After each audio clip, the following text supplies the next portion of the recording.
She signed a marriage contract with a cold-hearted millionaire. Now she holds twins and his heart. Hello everyone, before we begin today's story, I have one small request. Please click the subscribe button and turn on the notification bell so you will not miss our newest videos. It only takes a second. It is completely free, and it is the best way to support us in bringing you more heartfelt, meaningful stories. Your support truly means the world to us. Where are you watching from? Tell us your city or country in the comments below. Thank you so much. Sometimes, love begins not with a promise, but with desperation. Let us return to our main character. The soft amber light of late afternoon fell across the weary face of Isabelle Moore, a 27-year-old medical specialist in the neonatal unit. Her office was small, cluttered with research papers and the faint scent of disinfectant. On the desk before her lay 2 envelopes. One held the surgery bill for her mother's failing heart. The other, a letter confirming the suspension of funding for her infant research project. Her hands trembled as she read both again. One was a plea for life, the other, the end of her work. Across the city, Adrian Blake, 38, the head of a global pharmaceutical company, stood in the silence of a private hospital suite. Machines hummed softly around his mother's frail body. Her breathing came shallow, like a candle flickering against the wind. She reached for his hand, her voice fragile. "Before I go, promise me one thing. I want to see you build a home, Adrien. A child to love, so you will not be alone." He could not answer.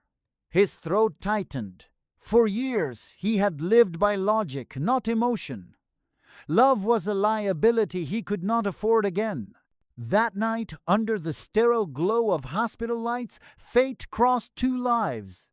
Isabelle was still in her white uniform when Adrien entered her office. He looked exhausted, his sharp gray eyes revealing nothing. "You once saved my mother's life," he said, his tone measured. "Now, I need your help again." She frowned slightly. "My help?" He placed a folder on her desk. Inside was a marriage contract, clean, clinical, unromantic. "My mother's final wish is to see me settled," he said. "She believes having a child would bring peace to her last days. I do not believe in marriage, but I intend to give her what she wants." Isabelle stared at the pages. "And what does this have to do with me?" He met her gaze for the first time. "You are competent, discreet, and you have already proven your compassion. I will ensure your mother receives the best surgical care. I will also fund your research for the next 5 years." Her breath caught. The weight of those words pressed against her chest, her mother's heartbeat fading, her team losing everything they had worked for. Adrien continued quietly, as if reading her silence. "It would be a 1-year contract. You will be my wife in name. There will be an heir. After that, our paths separate." His words were cold, almost rehearsed. 1 year, 1 child, no attachment, no love. The hum of the fluorescent lights filled the room. Isabelle's gaze drifted to the photograph of her mother on her desk, a smile frozen in time, a life she was still fighting to save. She closed her eyes, feeling the storm inside her quiet into a painful calm. When she looked up, her voice was steady. "If I agree, my mother's surgery will happen immediately?" Adrien nodded once. A long silence followed. Then Isabelle took the pen he offered, a sleek Mont Blanc, its weight cold in her hand. For a moment, she hesitated. The contract lay open between them like a line drawn through their futures. She signed. The faint scratch of ink echoed louder than any vow. Adrien retrieved the document, slipping the pen back into his inner pocket. "You will move into my estate tomorrow," he said simply. "Everything you and your mother need will be arranged." She nodded, unable to trust her own voice. As he turned to leave, his reflection crossed hers in the glass wall, 2 strangers, bound by duty, standing on opposite sides of the same desperation. Outside, rain began to fall, soft and rhythmic against the window pane. Isabelle stood there long after he left, her hands still trembling, her heart unsure whether it had just saved a life or given away her own. In the corner of her desk, the light flickered once, then steadied, glowing faintly over the empty chair. And so began a marriage born from necessity, written in ink, but destined to be rewritten by something neither of them believed in anymore: love. The mansion was silent, too vast, too perfect, so quiet that the ticking of the antique clock echoed through the marble halls like a heartbeat that refused to fade. Isabelle walked through the corridor with a tray in her hands. The scent of chamomile tea drifted behind her, soft and familiar. It had been 3 days since she moved in, 3 days of trying to find her place in a house that felt like a museum where warmth was a memory long gone. Upstairs, Mrs. Blake sat near the window, her frail fingers tracing the rim of a porcelain teacup. "Sit with me, dear," she whispered. Isabelle smiled, kneeling beside her. They talked about flowers, books, and the sound of rain on glass. The old woman's laughter was faint, but real like sunlight finding its way through clouds. From the doorway, Adrien stood watching. His face gave nothing away, but his hands tightened behind his back. He was used to seeing people serve his mother out of duty. This was different. Isabelle poured her tea slowly, making sure the steam never touched the woman's trembling fingers. She looked at Mrs. Blake not as a patient, but as a person. Later that evening, Adrien found his mother's favorite vase filled with fresh peonies, the kind that reminded her of her wedding day. His mother smiled when he entered. "She has a good heart, Adrien. You should let her in." He pretended not to hear. "You should rest." That night, rain swept across the city. Adrien returned late, his lab coat still stained with the day's failure. The experiment that could have saved hundreds had failed again. He loosened his tie, exhaustion dragging through his shoulders, and found the kitchen light still on. Isabelle was there. She turned, startled for a moment, then smiled gently. "I thought you might be hungry," she said. He looked at the bowl of soup she placed before him, simple, fragrant, steaming in the quiet. "I am fine," he said automatically. She didn't move. Sometimes fine is just another word for empty. He stared at her, the line hanging in the air longer than it should have. Then he sat down. The warmth of the soup filled the silence. When he finally spoke, his voice was lower, softer. "I spent years trying to fix what cannot be fixed. Every failure feels personal." She sat across from him, her tone calm. "Not everything good comes from success, Mr. Blake." He looked up sharply. Her eyes met his, not challenging, just kind. Something in him shifted, a small, unexpected crack in the armor he wore. That night became the first time he stayed in the kitchen longer than he needed to. The clock ticked past midnight. The storm outside softened to a drizzle. For the first time, he noticed how quiet the house could be without feeling cold. Over the next few days, that quiet changed. Isabelle filled it not with noise, but with life. She read aloud to Mrs. Blake, sometimes softly enough that even Adrien could hear from the next room. She hummed while arranging flowers, her voice slow and steady. The scent of tea leaves and fresh linen replaced the sterile air. He began to linger near the doorway without knowing why. Watching her became a habit. Watching her care, even more so. One afternoon he found her struggling with the heavy window in his mother's room. Without a word, he stepped behind her and pushed it open. Their hands brushed. It was nothing, a fleeting touch, but it left a pulse between them that neither could explain. That night the house was dark except for the small light above the dining table. Isabelle sat there writing notes for her research while waiting for Mrs. Blake's medicine to cool. Adrien entered quietly. "Still awake?" he asked. She smiled without looking up. "I never sleep early. Too many things in my head." He hesitated, then took the seat across from her. The faint glow from the lamp touched half his face, leaving the other in shadow. They said nothing for a long while. Just the rustle of paper, the soft clink of porcelain, the rhythm of breathing. When Isabelle finally looked up, Their eyes met, and neither turned away. It was not a moment of passion, just two souls recognizing each other in silence. The clock struck once. She rose to leave, but as she passed him, her sleeve brushed against his hand. He froze, so did she.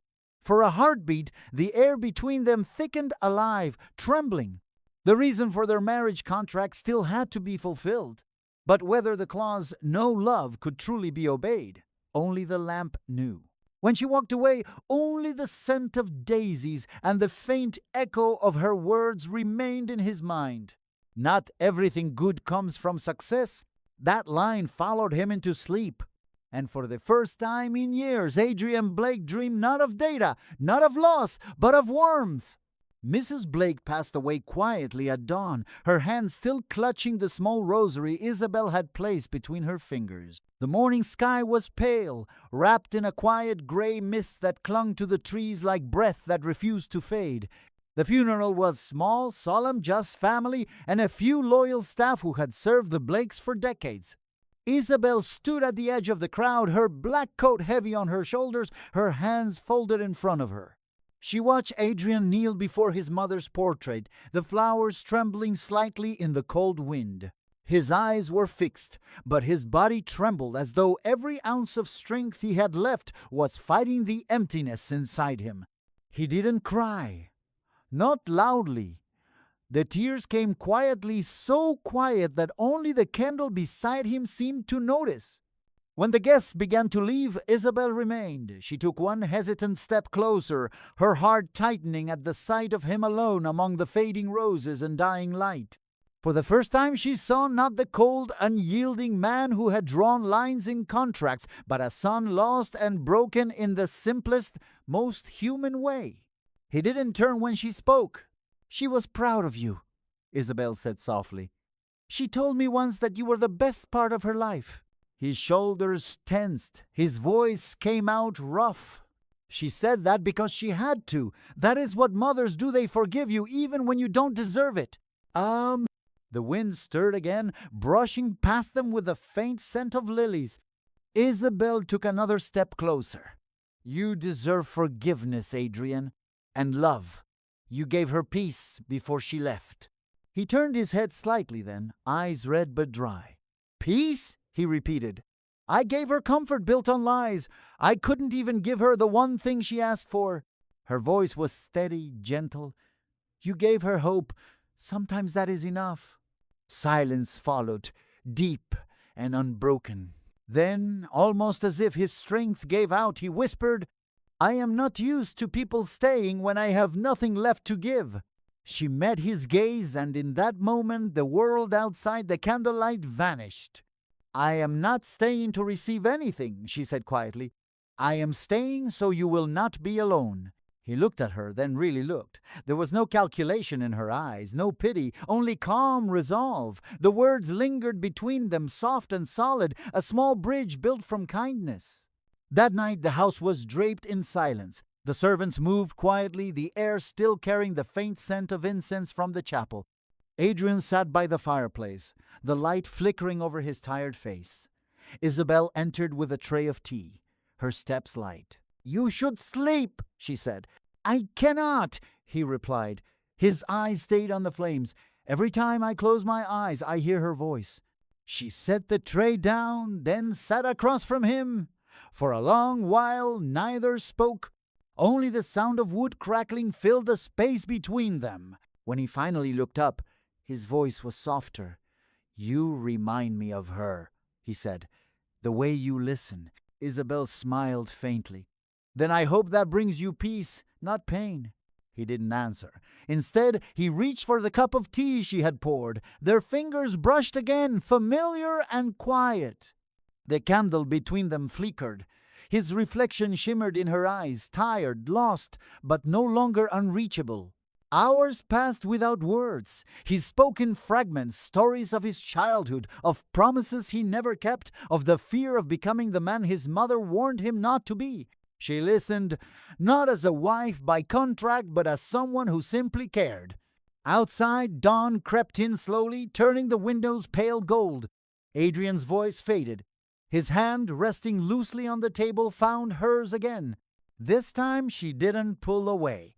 For the first time since signing the contract, the silence between them felt less like distance and more like understanding. The candle burned low, their shadows merging on the wall behind them. And somewhere between grief and gratitude, something quiet began to grow. A seed neither of them had meant to plant, but one that from that night on would not stop taking root. The hospital room was dim, filled with the soft hum of the ultrasound machine. A pale beam of blue light flickered across Isabelle's face as she stared at the screen. There it was, so small, so alive. A single heartbeat, steady and defiant. Her lips trembled into a smile. She placed her hand gently over her stomach, feeling warmth rise through her chest. But almost as quickly that warmth faded. The echo of his voice returned, calm and precise, the night he had handed her the contract. 1 year, 1 child, no love. She closed her eyes. A tear slipped down before she could stop it. The contract had been meant to give his dying mother peace, to give her a grandchild to hold. But now, Mrs. Blake was gone. The reason for that promise no longer existed. And suddenly, Isabelle was terrified. Would he want this child now? Would he see it as a burden, a reminder of everything he had lost? Or worse, as a mistake born from obligation? The thought tightened her chest. She pressed a trembling hand over her belly as if to shield the tiny heartbeat from the weight of her fear. He has given me everything, she thought, except the right to love him back. So she stayed silent. She made his coffee each morning, arranged his files, and greeted him with a calm smile that hid her storm. He too had changed. His voice gentled when he spoke to her. His eyes lingered longer than before. But still walls stood between them. Walls built from reason, from fear, from everything they had promised not to feel. At night, Isabelle would wait until the lights were out, then rest her palm over her stomach and whisper softly, "You were never supposed to exist, little one, but you are my reason to stay brave." From his study, Adrien often watched her pass through the corridor. Her quiet strength unsettled him more than defiance ever could. He found himself wondering when her presence had started to mean peace, and why that peace now frightened him. He leaned back in his chair, staring at the flicker of the fireplace. His voice, low and unguarded, slipped into the stillness like a truth too heavy to hold. "I thought I could buy peace, but she is the one paying for it with her heart." Outside, the night wind moved through the garden, scattering the last petals of his mother's favorite flowers. Inside that silent house, 2 hearts, one hidden, one hesitant, beat to the same rhythm, quietly rewriting the meaning of every promise ever made. Rain fell in steady sheets, silver and relentless, drumming against the tall windows of the Blake estate. The night had a sharp chill, the kind that made silence feel heavier. Isabelle stood in the hallway, half lit by the glow of the chandelier. She could hear voices outside, raised. Urgent then the sudden burst of camera flashes, bright and cruel through the iron gates. Paparazzi.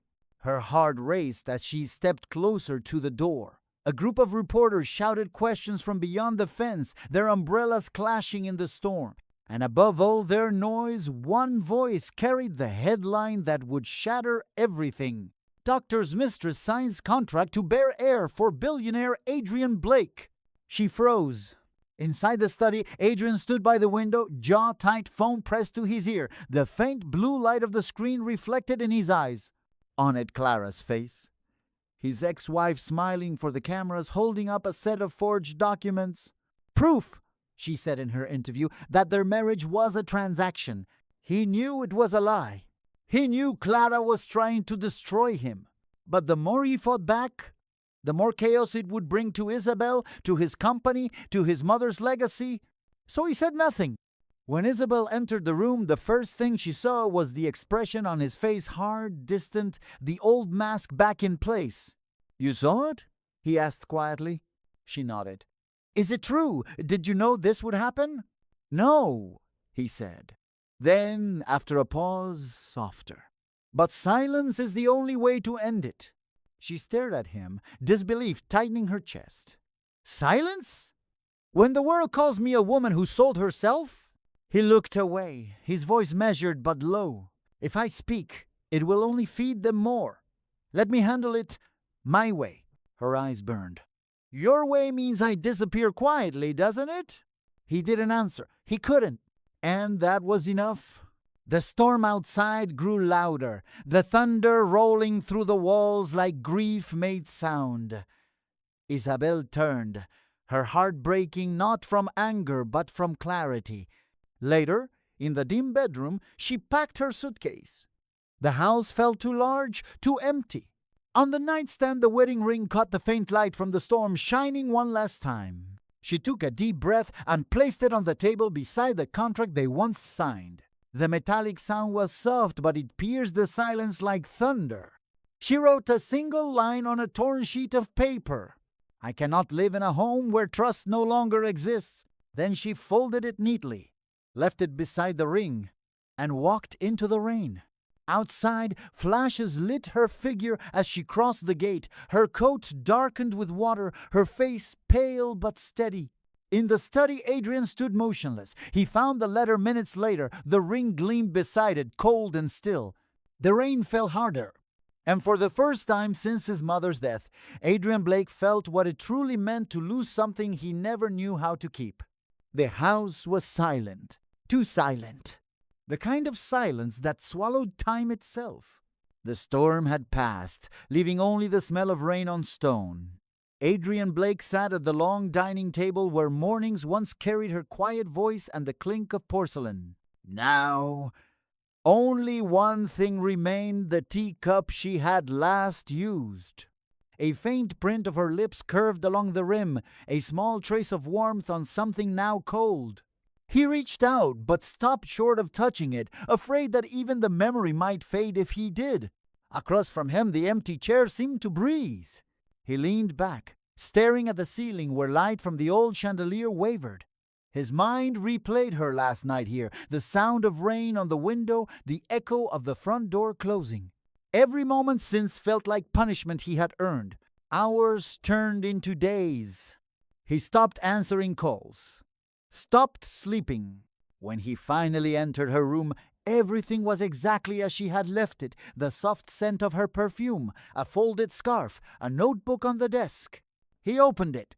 The pages were filled with her handwriting, neat and calm.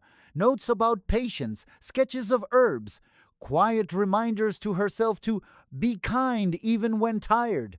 And then, the last page. He read it once, then again.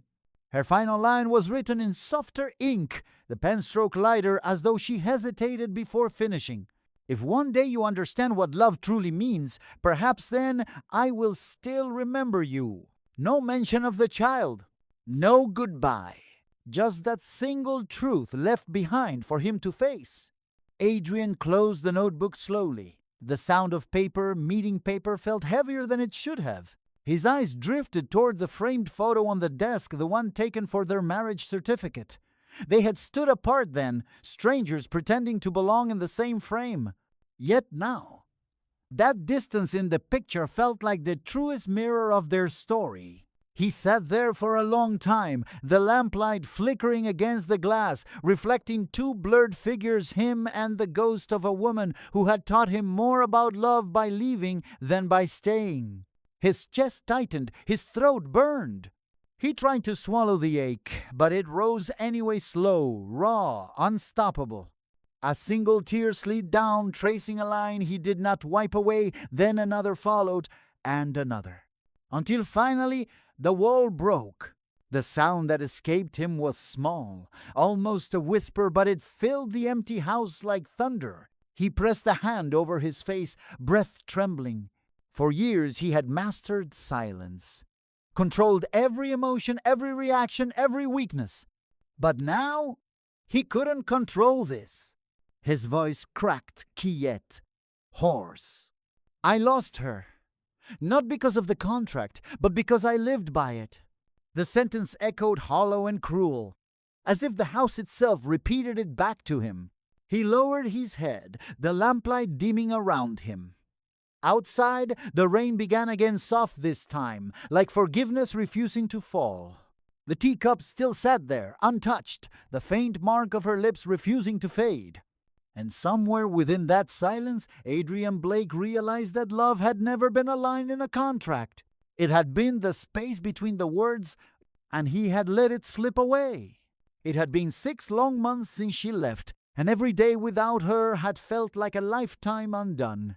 He had searched through cities, towns, and nameless roads, following traces of her kindness like a man chasing sunlight, and at last his journey ended here in this quiet field of gold.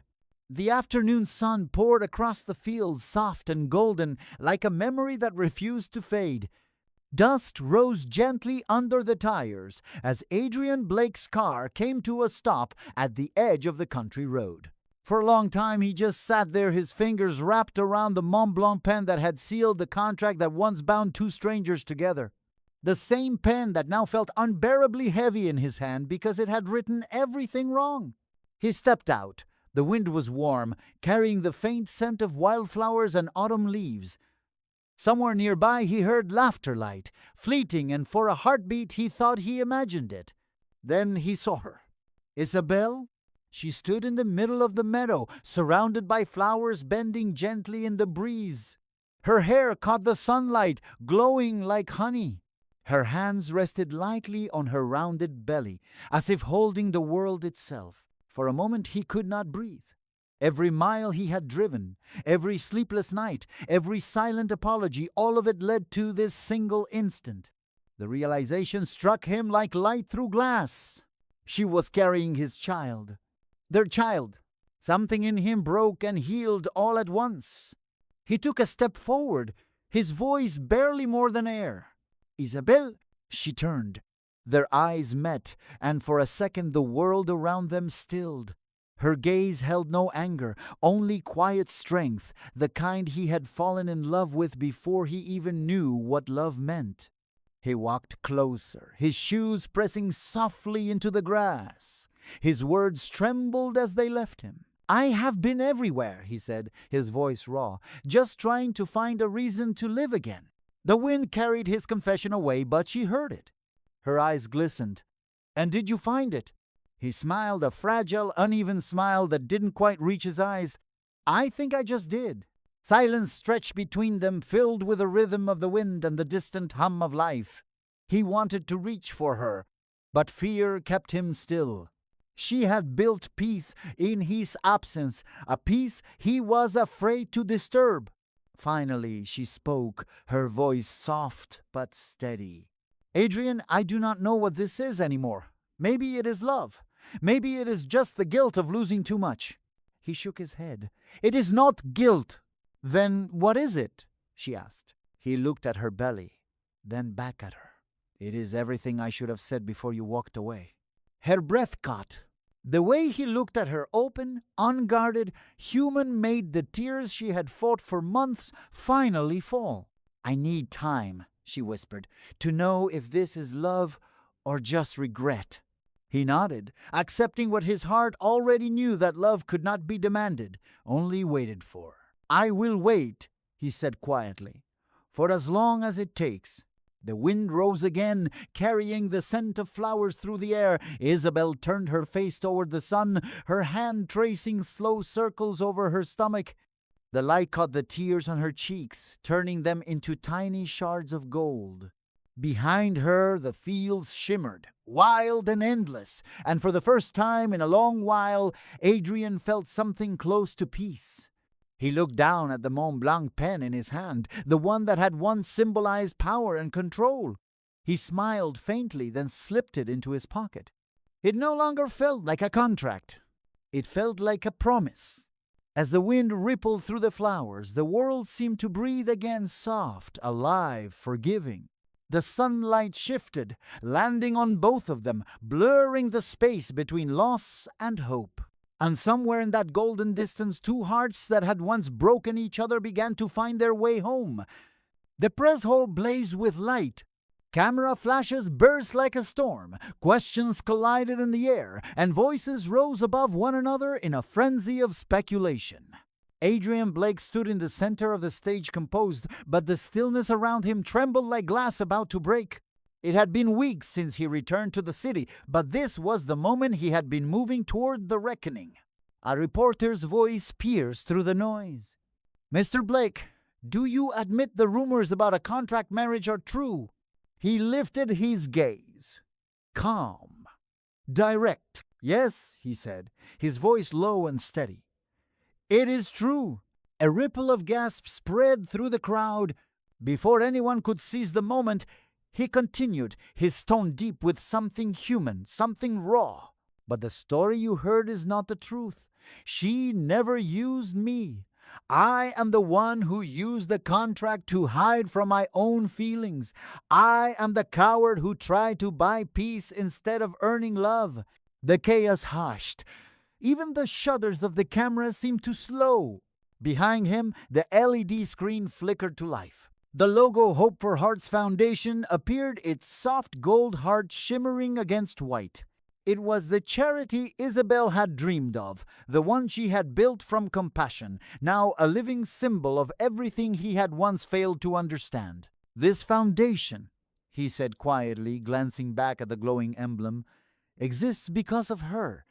Everything good that came from my life began with her courage." Then movement. The doors at the back of the hall opened. Every head turned. Isabelle stepped in, her figure outlined by the golden hallway light. But she was not alone. In her arms, she held two tiny bundles, twins wrapped in soft cream blankets. Two small faces peeked out, serene and dreaming. For a moment, Adrien forgot to breathe. His throat tightened, his vision blurred. Two, not one. Two lives, his and hers woven together in the most miraculous way. He took a step forward, then another. His voice broke as he spoke, trembling with disbelief and awe. "Two. Isabelle, you gave me two reasons to live." Her eyes shimmered with quiet tears, but her smile was gentle. "They were never part of the contract," she whispered, "but maybe they were always meant to be." Adrien laughed softly, a sound caught somewhere between wonder and surrender. He wiped his eyes, unable to hide the joy that filled him. She reached the stage. Cameras flashed wildly, but all he saw was her, standing there with her children, light circling her like forgiveness made flesh. He met her halfway, his hand brushing hers, his voice breaking into a vow. "I will spend the rest of my life earning what you gave me freely." Her hand found his fingers, trembling yet sure. The hall fell silent. The two of them stood beneath the glow of the Hope for Hearts Foundation logo. No scandal, no shame, just truth. And as the world watched, what they saw was not a contract renewed, but a family reborn. The first light of dawn slipped through the sheer curtains, soft and golden. The house was quiet, so quiet that even the faint rhythm of two tiny heartbeats could be heard if one listened closely. Isabelle stood beside the twin cradle, her hair brushed by the morning glow. Two newborns slept inside, their breaths gentle, their faces calm, like peace itself had taken form. Behind her, Adrien approached, his footsteps slow, careful, as if he feared the moment might vanish if he moved too fast. He paused, taking in the sight before him. The woman who had once been a stranger in his mansion, now standing as the heartbeat of his home. He reached out, his arms circling her shoulders. His voice came low, deep, with a softness that only love could teach. "For the first time in my life," he said, "I do not want anything to have an expiration date. F. Krupp." Isabelle turned slightly, her eyes meeting his. They were the same eyes that once carried fear, now filled with calm light. A quiet smile touched her lips, tender and certain. The old wedding ring on her hand caught a beam of sunlight. Its surface gleamed not as a reminder of a contract, but as a promise kept. The clause "no love" had become forever love. He brushed a strand of hair from her face, whispering, "I spent years building a world of control, But you gave me something I never learned to earn. She looked up at him, her voice a breath of peace. And you gave me something I never dared to hope for belonging. He leaned forward, pressing a kiss to her forehead. The morning light flared brighter, filling the room with warmth. Beside them, one of the babies stirred, tiny fingers curling around the edge of the blanket. Isabelle laughed softly, the sound fragile and radiant all at once. And in that golden silence they stood together not as two people bound by duty, but as a family born from grace. Voiceover. True love has no deadline, because hearts once touched always find their way back. If you believe that love and integrity still matter in a world chasing wealth, stay with us for the next story. Valen's stories where power learns to love again. Thank you for watching.